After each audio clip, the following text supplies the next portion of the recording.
Indonesia sulit dikalahkan. Kenapa? Karena mengidentifikasi daerah-daerah vital dan sentral yang membuat orang tergantung itu mengalami kesulitan. Kenapa? Karena orang Indonesia memiliki kekayaan energi culture yang ada di lingkungannya. Tidak semuanya tergantung pada PDAM, tidak semuanya tergantung pada PLN, tidak semuanya tergantung. Kenapa? Di bom sekalipun berbagai titik sentral, dia masih tetap hidup. Ada sumber makanan di lingkungan, ada sumber energi.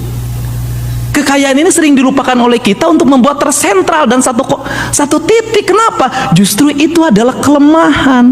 Sekuat-kuatnya Jerman, kalau jaringan pipa gasnya ditutup, LPG-nya ditutup, itu selesai. Indonesia nggak bisa. Krisis 98-99 membuktikan bahwa krisis ekonomi global yang menghantam bangsa Indonesia tidak bisa memporak-porandakan sendi ekonomi. Siapa yang bertahan pada krisis itu? Kaum pedesaan, kaum orang di pinggiran hutan. Dia mampu survive dengan kekuatan ekonomi lokalnya.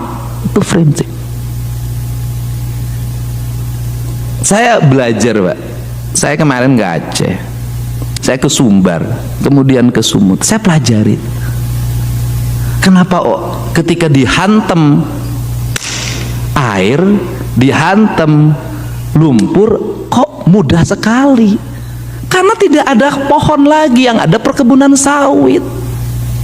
Sawit itu nggak bisa lagi tahan terhadap gelombang, terhadap lumpur, terhadap getaran. Dia bukan pohon untuk melindungi, tapi dia pohon manja untuk dilindungi. Dia ngambil air, dia harus dipupuk. Beda dengan hutan, dia tidak perlu air menghasilkan air, dia tidak perlu pupuk, dia menghasilkan pupuk. Dari situ masyarakatnya tidak punya ketahanan lagi. Kenapa? Lingkungannya tidak ada lagi sumber pangan. Kenapa? Sungainya sudah tercemar. Kebutuhan pokok lingkungannya padi pun udah hampir nggak ada. Semua menjadi homogen. Yang homogen itu berbahaya bagi Indonesia, bagi kebinekaan. Nah, ketika kita bicara hari ini adalah bicara fiskal. Apa sih problemnya? Adalah saya hari ini, Pak Ketua MPR, tidak menganggap bahwa dana bagi hasil itu kami dipotong. Tidak. Kami menganggap dana bagi hasil pajak itu adalah ditunda pembayarannya. Kenapa ditunda? Karena itu hak yang diatur oleh undang-undang.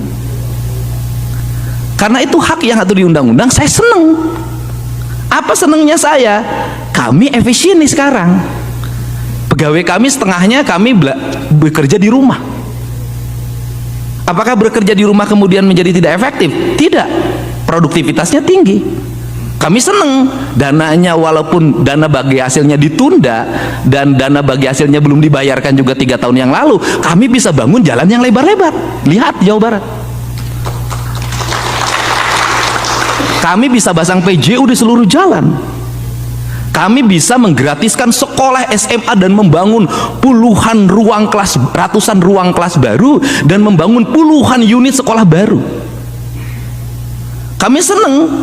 Kenapa? Karena saya bisa efektif kemana-mana, nggak usah pakai mobil dinas, nggak usah pakai duit APBD untuk perjalanan dinas. Karena dari 1,5 miliar dipotong tinggal 100 juta setahun. Itu perjalanan dinas gubernur Jawa Barat tuh per tahun 100 juta. Mungkin jauh dibandingkan dengan Dirjen Penerimaan Keuangan. Dan kami setiap hari berhadapan dengan apa? Dengan masalah, Pak. Masalah apa? Rumah roboh harus dieksekusi, dibangun hari ini. Jembatan roboh harus kami eksekusi hari ini. Dan kami hari ini sudah merambah saja, bukan yang kewajiban provinsi, yang kewajiban nasional pun kami bangun. Jalan di Kerawang karena sudah berpuluh-puluh tahun macet, padahal itu kawasan industri penghasil pajak yang tinggi bagi nasional. Kemudian jalannya tidak dibangun-bangun, jembatannya tidak dibangun. Kami hari ini bagi dua, jembatan 250 miliar dibangun oleh provinsi, jalannya 40 miliar dibangun kabupaten. Gerbang tol Karawang Barat dan Karawang Timur kami bangun. Dan kami hari ini membantu pemerintah untuk mengembalikan aset PJT 2 dalam bentuk sungai yang disewa-sewakan oleh warga, yang itu ratusan miliar. Kami berhadapan dengan siapapun untuk dikembalikan kepada negara, sungainya difungsikan. Aset BBWS yang hari ini menjadi bantaran sungai, menjadi banjir, kami bongkar, kami kasih santunan warganya, kami pindahkan. Kami lakukan itu. PTPN, hubungan antara ATR BPN dengan PTPN, izin lokasinya nggak keluar-keluar, HGU-nya puluhan tahun nggak keluar, kami bereskan. Kenapa?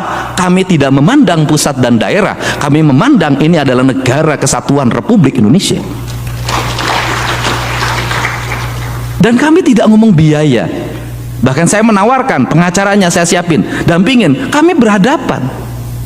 Setiap hari kami harus ngurusin apa? Geng motor. Anak-anak yang mengalami problem lingkungan, kena ke HIV segala macam, kami selesaikan itu semua. Saya katakan, tidak semua kepala daerah ini tidak peduli sama rakyat. Tidak semua kepala daerah ini brengsek. Banyak kepala daerah yang baik yang bisa melaksanakan tugas dalam keadaan posisi yang sangat sederhana.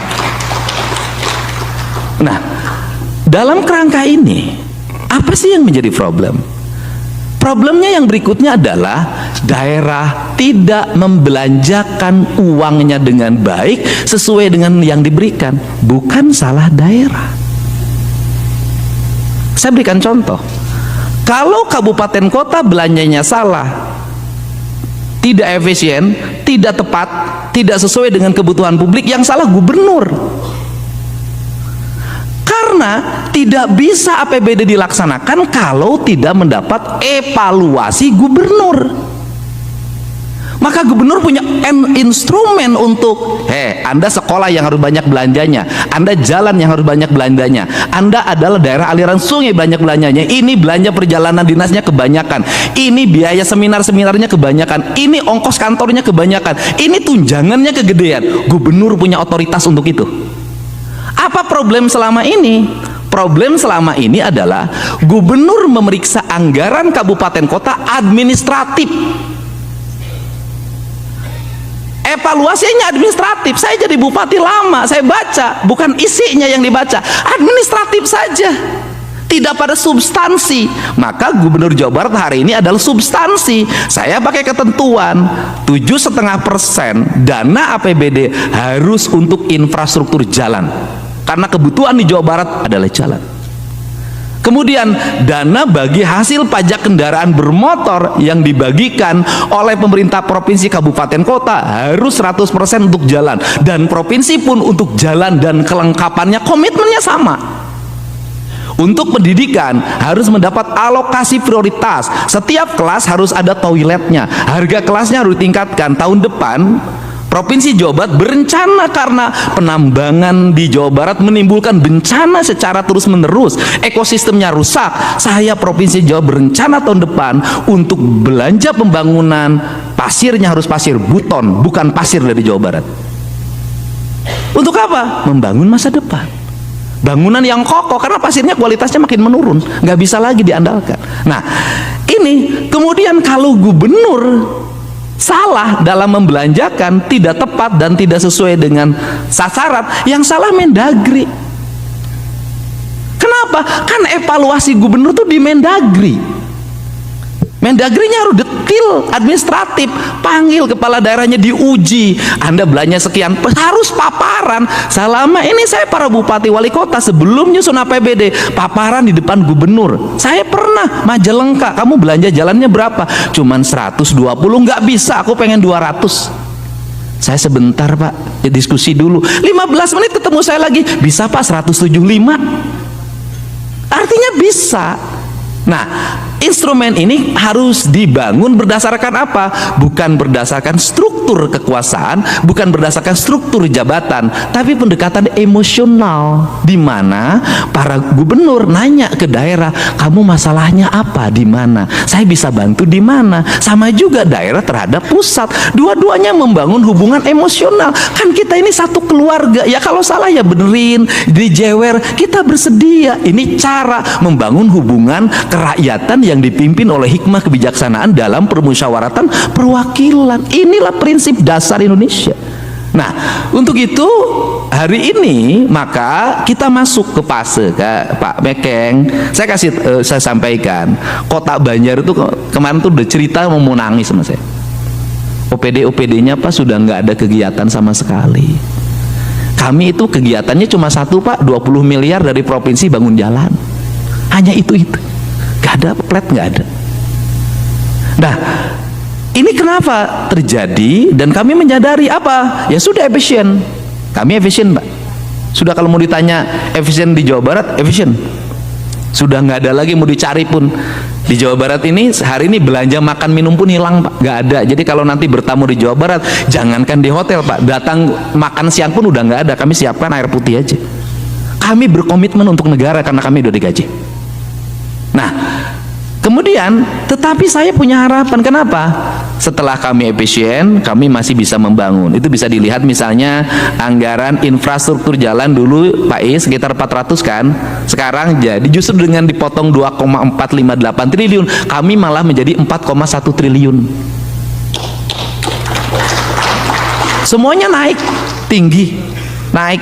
Semuanya mengalami kenaikan, tetapi memang ada pos yang hilang sama sekali, tidak ada. Jadi kegiatan di provinsi, kegiatannya hanya tersentral di 5. 1 di sekolah, pendidikan, 2 di kesehatan, 3 di infrastruktur jalan, 4 di infrastruktur irigasi, yang kelima di energi, PJU, dan berbagai kegiatan lainnya yang menjadi penunjang infrastruktur. Di luar itu sudah tidak ada lagi kegiatan sosialisasi, fasilitasi, nggak ada lagi, hanya menikmati gaji dan tunjangan. Itu pun kami lagi berstrategi hari ini, berstrategi. Nah, ini didorong. Nah, semua itu kemudian pada akhirnya apa harapan dari pemerintah Provinsi Jawa Barat dan Kabupaten di Jawa Barat terhadap kebijakan fiskal? Harapan kami adalah pemerintah ini punya penilaian, Mendagri, Kementerian Keuangan itu punya audit, dan BPK punya audit. Auditnya bagaimana? Kalau yang provinsi, kabupaten, kotanya sukses, ya harus disupport. Dia sukses membangun, dia efisien, pembangunannya sangat baik, angka indeks pembangunan manusianya naik, indeks kesehatannya naik, indeks ekonominya naik. Kemudian dia menjadi penunjang terhadap pertumbuhan ekonomi nasional. Jawa Barat 5,2%. Artinya ya harus disupport. Ini adalah otonomi yang sukses. Ini didorong. Kemudian mereka yang inefisien, pemborosan anggaran, koruptif, ya itu harus dievaluasi. Dengan apa? Dikasih pendampingan untuk diarahkan agar belanja ke depan jauh lebih baik. Kalau misalnya tidak lebih baik juga, diambil saja kewenangannya oleh pemerintah pusat, dikerjakan oleh pemerintah pusat. Tidak semua daerah dibikin menjadi sama. Ini problem. Kenapa? Negeri dibangun berdasarkan sistem, bukan didasarkan pada keinginan. Ini. Nah, kemudian hari ini kita punya harapan. Harapannya apa? Problem kita ini adalah sentralisasi. Problem sentralisasinya apa? Saya berikan contoh, Pak. Buat saya sering ke Pamekeng. Pabrik di Jawa Barat tuh banyak banget loh, Pak.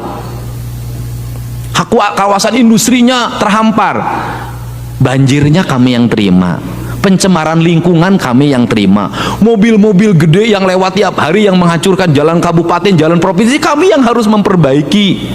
Jumlah penduduk yang bertambah sehingga ruas untuk Bandung tidak ada lagi tempat untuk membangun, ruas untuk Kerawang sudah sempit, ke Bekasi sudah sempit karena pertumbuhan orang banyak, karena di situ pusat pertumbuhan ekonomi, kami yang harus menanggung beban.